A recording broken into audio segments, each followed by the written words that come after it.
Assalamualaikum warahmatullahi wabarakatuh. Teman-teman, kembali lagi di channel YouTube saya, Khairun Imam. Nah, di video kali ini kita akan menyaksikan beberapa tayangan yang sangat menarik dan juga sangat-sangat mengejutkan. Di mana topi miring, topi merah, kalau kalian perhatikan semakin kesini wajahnya itu makin pucat dan panik, teman-teman. Karena ternyata penasihat hukum dari Rismon Hasyiulan Sianipar, yakni Bang Jahmada Girsang, sudah melayangkan somasi kepada topi miring. Dan kalau somasi ini tidak digubris, maka topi miring akan dilaporkan ke pihak kepolisian. Waduh, siap-siap kau topi miring menyusul status Roy Suryo. Nah, selain itu, kita juga akan menyaksikan bagaimana Refly Harun, salah satu penasihat hukum dari roti sobek, roti busuk, lagi-lagi berusaha ngemis mengirim surat ke DPR untuk meminta RDP dengan Komisi 3. Setelah sebelumnya di bulan Januari lalu surat mereka sudah dicuekin dan ditolak oleh DPR. Ya bolehlah ya, sekarang dia berusaha lagi walaupun ujung-ujungnya mungkin nanti bakal ditolak. Waduh, sekarang orang-orang ini jago ngemis ya. Nah, terakhir kita akan mendengarkan bagaimana fitnah terbaru, fitnah keji yang terus-menerus dilayangkan oleh gerombolan pembenci ini, termasuk utamanya Roy Suryo, yang sepertinya sudah kehabisan bahan untuk menyerang ijazah Pak Jokowi. Sekarang dia menyerang pribadi Pak Jokowi. Inilah tanda-tanda kekalahan seseorang, teman-teman. Tapi sebelum kita mulai, jangan lupa like, subscribe, dan share. Dan tanpa perlu berlama-lama lagi, mari kita mulai videonya berikut ini. Hari ini Alhamdulillah kita kedatangan seorang anak muda, tamu yang luar biasa.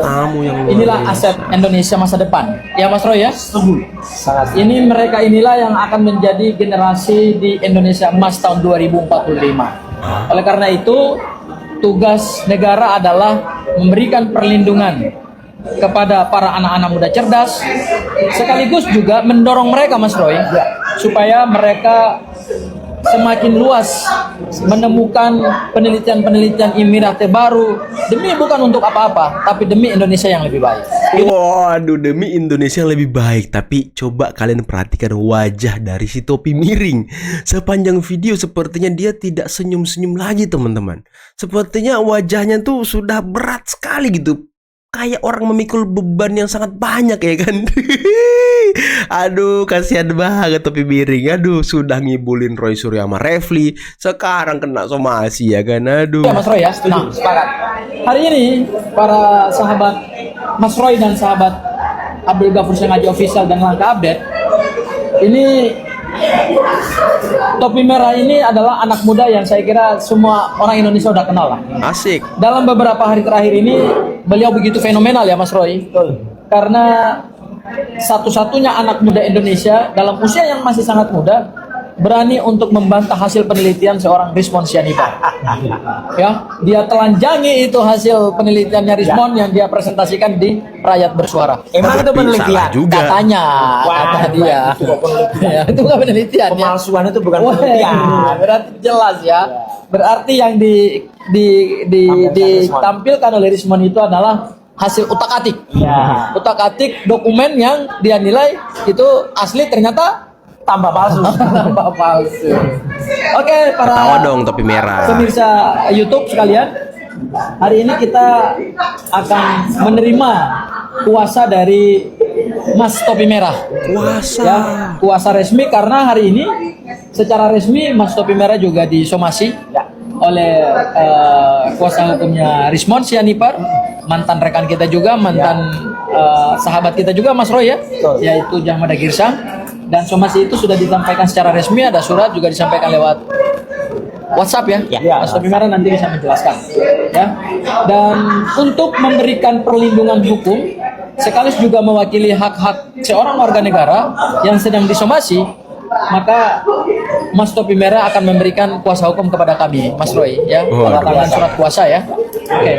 Waduh, ini Abdul Ghafur Sengaja pinter banget nyari panggung ya. Pinter banget nyari celah biar nama dia itu terus naik, teman-teman. Biar dia semakin terkenal gitu. Sudah terkenal lewat ijazah Pak Jokowi, sekarang dia memanfaatkan topi miring lagi nih buat melejit. Waduh, Bang kuasa hukum ini luar biasa ya. Bisa gitu, bisa dia numpang kemana-mana biar namanya bisa naik. Aduh. Itu barangkali pengantar dari saya. Mungkin Mas Roy ada yang mau sampaikan dulu, Mas Roy? Mas Roy. Komisi 3 DPR gitu ya. tolong, Minum. Aus nanti. ini Minum. ada rakyatmu yang meminta untuk diadakannya rapat dengar pendapat umum. Iya. Dan sudah kami ajukan sejak tanggal 17 Januari, pada waktu itu masih atas nama Bala RRT. Nah sekarang prinsipal yang mau mengajukan ya. Jadi wahai Komisi 3, terima kami, dengarkan kami ya. Ngemis gitu. Gini, kasus ini kami merasa bahwa banyak sekali pelanggaran-pelanggaran hukum yang dilakukan oleh Polda Metro Jaya dalam memproses kasus yang menersangkakan Roy Suryo dan Dr. Tifauzia Tiasuma. Karena ini kami membutuhkan wakil rakyat kita ya untuk menyampaikan unek-unek dan lain sebagainya.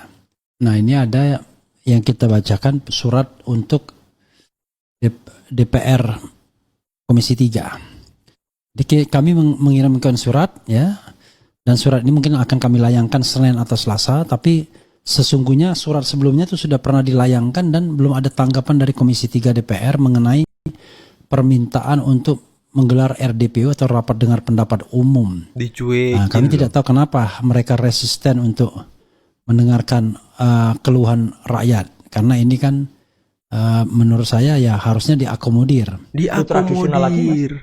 Ada yang kemarin sempat, kapan itu saya juga sempat cerita soal kenapa kulitnya begitu. Lagi? Saya sebut yaitu efek dari bulus jimbung. Bulus jimbung itu kura-kura yang hidup di danau seputaran Surakarta itu ya. Yang kalau orang mau sugih, mau kaya, mandi di situ. Oke. Dan itu di dulu banget, dulu di danau itu ada kura-kura jimbungnya. Tapi sekarang sudah nggak pernah kelihatan lagi gitu. Mungkin ya sudah nggak ada gitu ya. Tapi artinya kepercayaan kayak gini ada. Kepercayaan memelihara kodok, biawak, ya. Kalau ini merpati oke lah, ya ini simbol kedamaian, simbolan ini oke. Tapi kalau kemudian kodok ini katak betul ini. Lah, nah itu kan Mas Roy, tapi kan sudah jadi presiden, buat apa pesugihan? dia kan nggak bisa menghilangkan itu. Mas juga dengar kan, ketika dia Istana Bogor, dia juga membawa bantal guling kasurnya juga kan. Itu memang ya nggak ada larangan. Bahkan orang Jawa itu juga kadang-kadang untuk mengamankan kamarnya, untuk mengamankan rumahnya, menaruh pari atau padi. Tapi ketika di Istana Bogor, apa yang dilakukan? Dia tidak menghilangkan kebiasaannya memelihara kodok. memelihara kodok. Emang Pak Jokowi melihara kodok? Hah? Ya, apa ya? Teman saya, senior saya, dia suka pelihara reptil dan dia punya banyak jenis kodok yang warnanya bermacam-macam. Apakah itu juga ciri-ciri orang pesugihan? Hah?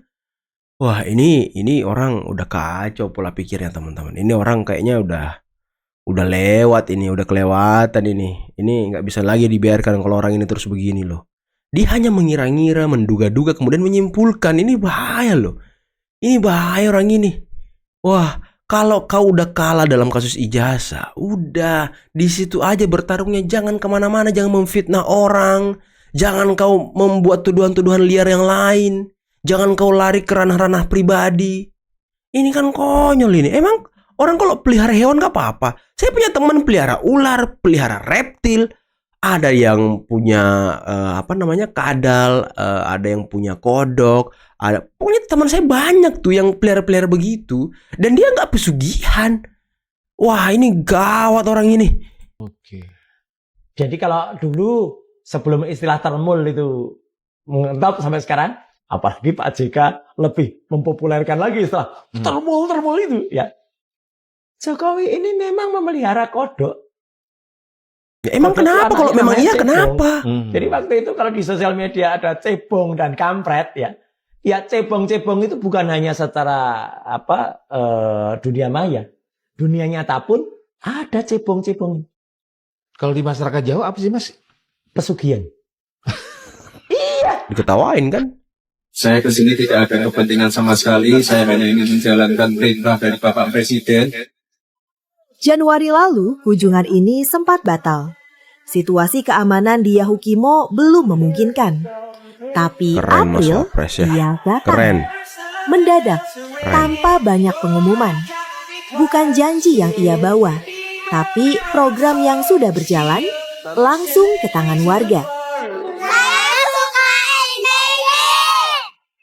Kadang kehadiran seorang pemimpin itu sendiri sudah jadi pesan bahwa Yahukimo tak dilupakan. Muncul lagi di media tuh, Pak Jokowi sebenarnya paling jahat, membuat pecah belah masyarakat. Yang membuat pecah belah itu kamu, Betul Pak Jenderal. bukan Pak Jokowi yang memecah belah, tapi kamu yang memecah belah.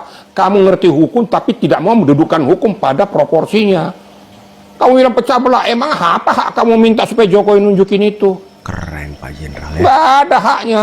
Tidak ada hubungan hukum, tidak ada standing. Kok paksa-paksa Pak Jokowi untuk nunjukin? Loh, enak aja loh. Nah sekarang kau bilang Pak Jokowi yang jahat itu kamu. Memprovokasi. Sehingga terpecahlah masyarakat. Betul. Tapi ingat, masyarakat sekarang sudah cerdas. Dengan peristiwa yang kalian sudah mulai pecah-pecah ini, gontok-gontok ini, masyarakat makin menilai kamu sudah ada muatan tertentu di belakang ini. Sudah nggak murni lagi. Hasan is back. Hasan is back. Kami berenam. Ya, Berenam baru saja selesai. Waduh, keren banget Pak menjalani Hasan Asbi. pelantikan oleh Bapak Presiden. Dan kebetulan untuk saya hari ini ditugaskan oleh Bapak Presiden sebagai penasihat khusus bidang komunikasi dan media. Tadi teman-teman di luar nanya kan, utusan khusus apa enggak gitu. Saya bilang mungkin khusus-khusus tapi bukan utusan. Ya jadi penasihat khusus. Nanti Penasehat tentu khusus. sebagai pembantu presiden, saya akan bekerja sama yang sangat erat dengan Abangda Kabakom yang baru, Abangda Kodari, mungkin Kabakom. juga nanti dengan Ibu Menkom Digi, dengan Wamenkom Digi untuk memperkuat lagi bidang komunikasi yang diperkenalkan oleh pemerintah supaya pesan-pesan yang ingin diketahui oleh publik itu bisa lebih baik lagi, bisa jauh lebih sampai dan bisa dipahami oleh masyarakat, termasuk juga mungkin nanti dari pemerintah tentu kan harus juga meluruskan hal-hal yang berita-berita Yang miring. pemahaman atau informasi yang tidak benar Disinformasi. terhadap pemerintah. Jadi kalau ototnya mungkin nanti akan ada di Bakom, ada di Menkom Digi, kita mungkin nanti akan membantu pemerintah dalam soal strategi, dalam soal yang sifatnya mungkin ke substansi. Terima kasih. Yang jadi jubir kan ada Pak Mensesnek, ada Kepala Badan Komunikasi, itu yang setahu saya jadi jubir. Tapi kalau diperintahkan Presiden untuk maju lagi, kita siap. Kalau diperintahkan oleh Bang Kabakom nanti untuk maju lagi ketemu dengan teman-teman media, kita juga Duet insya Allah siap. maut ini. Nanti kita sering ketemu. Duet Terima kasih ya. maut ini. Oke. Anies jelaskan konsep kota yang menyerap air. Apalagi nih? Sebenarnya salah satu yang menurut kami penting di dalam menyelesaikan masalah selalu melihat kemajuan ilmu pengetahuan. Jangan sampai kita tidak melihat kemajuan, supaya warga itu dapat yang terbaru solusinya. Nah, salah satu yang terbaru di dalam mengendalikan volume air hujan adalah konsep namanya Sponge City. Kita Yang sudah kemudian- mengadopsi konsep itu kan? Sudah, ya itulah yang kenapa sumber resapan, kenapa ruang limpah sungai, dan itu yang sekarang juga diadopsi di IKN. Namanya Sponge City. Dan Sponge City itu nanti buat teman-teman yang mendengarkan, silahkan Anda Google. Ada banyak sekali contoh-contoh kota-kota yang bilang Sponge City. Jadi Sponge City itu kota yang menyerap air tuh kayak sponge. Terdengar di masyarakat itu, bahkan di media, yang katanya Pak Jokowi mau mengakuisisi, tertarik untuk mengakuisisi Partai Nasdem. Iya. Kan Mau bayarin lah istilahnya ya. Triliunan itu barang. Gedungnya aja mewah. Ya kan? Gedung aja Bagaimana udah mau triliunan. diakuisisi? Betul nggak? Betul. Nah, terlalu mewah itu gedung. Gedungnya ada heliport. Ada helipadnya. Helipad. Kemudian marmer. Ya kita hebat lah. Ya, kalau Bang Surya kelas lah. Tapi kalau untuk diakuisisi oleh Pak Jokowi, Masya Allah. Nah teman-teman, sebenarnya sih saya itu sangat kesel, sangat jengkel, sangat marah, emosi mendengarkan tuduhan-tuduhan liar, fitnah-fitnah baru yang dilayangkan oleh Roy Suryo kepada Pak Jokowi. Tapi apa yang bisa kita lakukan teman-teman? Apakah kita harus memaki-maki Roy Suryo? Apakah kita harus ngata-ngatain Roy Suryo? Apakah kita harus memfitnah Roy Suryo kembali? Tentu saja tidak. Karena kalau itu kita lakukan, ya kita sama saja dengan Roy Suryo. Apa bedanya kita dengan Roy Suryo? Jadi saran saya kepada kalian, ya tentu saja kalian pasti emosi lah melihat video tadi. Ya mari saya ajak kalian, kita doakan Roy Suryo agar dia bisa kembali ke jalan yang benar, agar pikirannya tuh bisa menjadi positif lagi, dan agar dia berhenti memfitnah dan menyerang dan mengganggu Pak Jokowi beserta keluarganya. Cuma itu mungkin yang bisa kita lakukan, karena untuk menasihati dia sepertinya sudah tidak sanggup teman-teman. Untuk ngasih tahu dia sepertinya udah gak mampu. Karena siapapun yang ngomong, kalau orang ini punya rekam jejak dekat dengan Pak Jokowi, nggak bakal dia dengar, nggak bakal dia terima. Jadi yang harus kita lakukan yang mendoakan dia. Ya cuma itu teman-teman. Dan kita juga doakan Pak Jokowi agar selalu sehat, agar beliau selalu dilindungi, diberikan kesabaran, ketabahan. Karena menghadapi orang-orang seperti ini, itu nggak mudah teman-teman, nggak mudah loh. Dan Pak Jokowi ya, saya pikir sudah sangat luar biasa. Beliau sabar, beliau legowo. Ya walaupun mungkin di hati beliau itu panas, sakit, marah. Cuman ya namanya Pak Jokowi, saya pikir beliau tidak pernah marah, emosi di depan orang. Tidak pernah menampakkan kekesalannya. Beliau dikoyo-koyo, beliau sabar. Beliau diapain itu tetap tenang, tetap santai menanggapi. Ya kembali lagi, ya semoga Roy Suryo bisa berubah teman-teman ya. Walaupun kita jengkel dan kecewa, ya udahlah, mau gimana lagi, mungkin tabiat manusia itu ya seperti itu. Dan gimana menurut kalian tentang topi miring? Waduh, yang akhirnya disomasi oleh Jahmada Girsang. Dan tadi ya Abdul Ghaffur Sangaja langsung menawarkan menjadi kuasa hukum. Waduh, luar biasa emang Abdul Ghaffur ya, pintar mencari celah. Dan tadi Refli Harun juga ikut ngemis-ngemis ke DPR minta RDPU kepada Komisi 3. Mau didengarkan katanya. Aduh, udahlah, kasus kau ini syarat akan muatan politik. Nggak mungkin DPR mau ngasih kalian ruang. Nggak mungkin DPR mau ngasih kalian panggung. Yang harusnya RDP itu ya Pak Jokowi. Pak Jokowi harusnya bersurat, Pak, ini kok polisi lama ngurusnya. Pak, kok ini kasus lama. Kenapa lama gitu? Harusnya cepet-cepet. Saya capek nih. Saya pengen memastikan ijazah saya asli atau enggak di pengadilan. Ya, harusnya Pak Jokowi yang menyurat ke DPR, bukan Anda. Anda ini kan tersangka-tersangka.